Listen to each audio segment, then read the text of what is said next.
have a hatched out virgin queen, and somehow something happened and she's damaged her wing.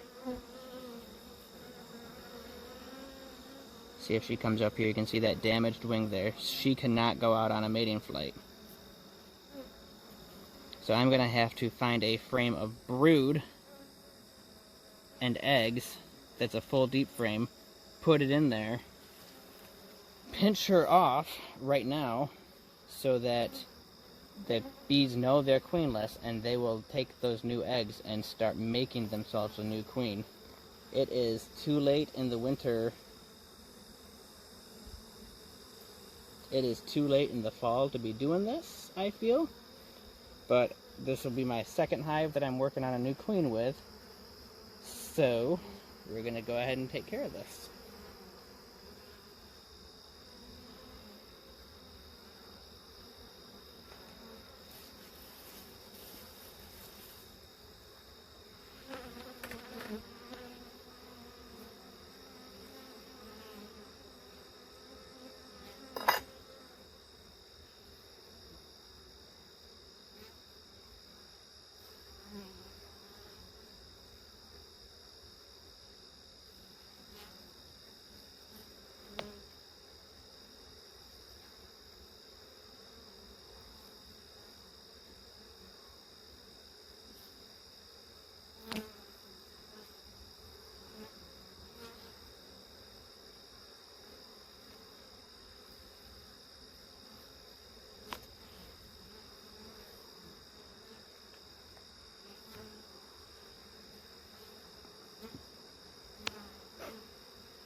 So today's tip of the day is on pinching a queen.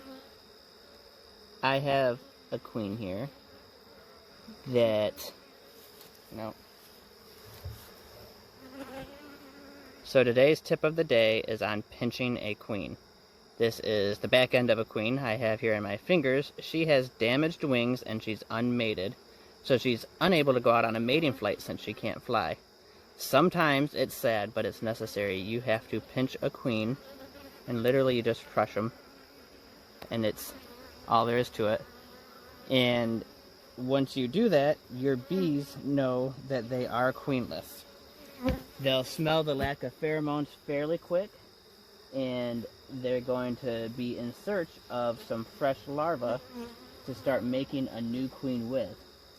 Now, I definitely recommend that when you do this, you throw that dead queen body as far from your hive as you can, because they're going to smell those pheromones, and they might either be attracted to her, or they might think that she's still alive, and they might reject a new queen or swarm to her. So make sure that you don't just leave it laying on the hood of your hive. And sad, but it's a thing. Sometimes you just have to pinch those queens. So I have here 2 new queens that I've ordered, and they come in these nice queen cages. I ordered these 2 queens locally. I got them locally from Queen Bee Apiary. She's a local lady who apparently breeds and raises queens. So I got these queens because we are pretty much mid-September at this point. You gotta look at it. And I have 2 hives that are in need of a queen for one reason or another. If you've seen my previous videos, you'll kind of see why. And I'm not confident that I can raise new queens and get them mated before it's too late into the fall. 16 days from egg to hatch for a new queen, and then I figure always to play it safe 2 weeks to get a mated queen after she hatches. By that time, we're going to be into October, and who knows what the weather's going to do, and if there's going to be enough drones left out there to mate with a queen if she goes off on a mating flight. So I'd rather play it safe and try to introduce a new queen, plus it'll help me get some new genetics in the bee yard. These queens might be from some super awesome genetics, and I'll really love having them. So I'm going to get them out there to the bee yard, and I'm going to get them in these hives and see how this goes.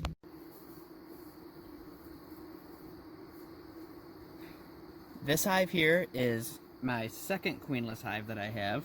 I actually pinched the queen the other day because she was a virgin queen and she had a damaged wing.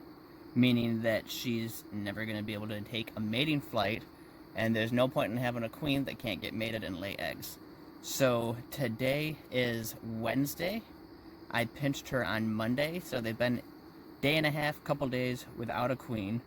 I've never actually done this before. All of my queens I've always raised, but I purchased new queen. She's in that little queen cage right there.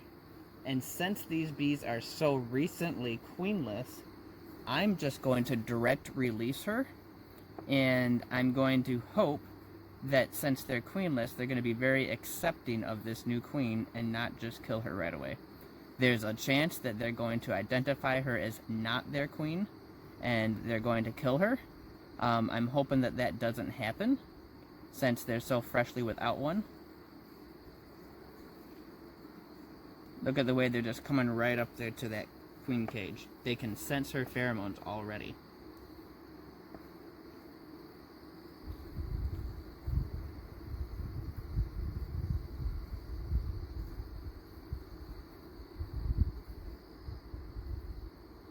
Look at how quick that reaction is.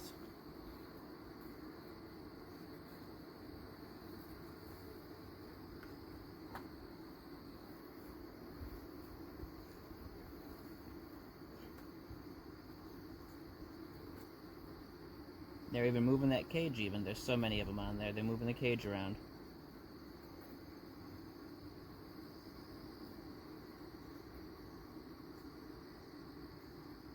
So let's give them some smoke.